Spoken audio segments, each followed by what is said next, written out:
Hello and welcome to this video. Today, we're reviewing the Kodak PIXPRO WPZ2, a rugged and waterproof digital camera designed for adventurers and outdoor enthusiasts. If you love capturing moments in extreme conditions, this camera might be the perfect choice for you. The Kodak PIXPRO WPZ2 is built to withstand tough environments.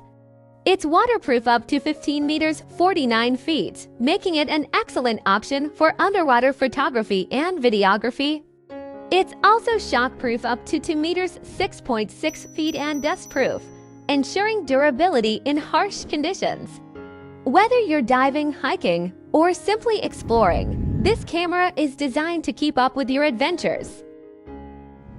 Equipped with a 16-megapixel BSI CMOS sensor, the WPZ2 captures clear and detailed images even in low-light conditions.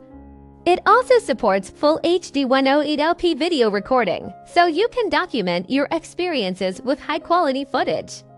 The 4x optical zoom lens 27 to 108 mm equivalent allows you to shoot wide-angle landscapes or zoom in on distant subjects with ease. Another great feature is the 2.7-inch LCD screen, which lets you preview and review your shots comfortably. Plus, with built-in Wi-Fi, you can quickly transfer photos and videos to your smartphone or tablet for instant sharing on social media. If you're looking for a durable, waterproof, and travel-friendly camera, the Kodak PIXPRO WPZ2 is definitely worth considering. What do you think of this camera? Let us know in the comments. Don't forget to like, share, and subscribe for more exciting tech reviews. See you in the next video.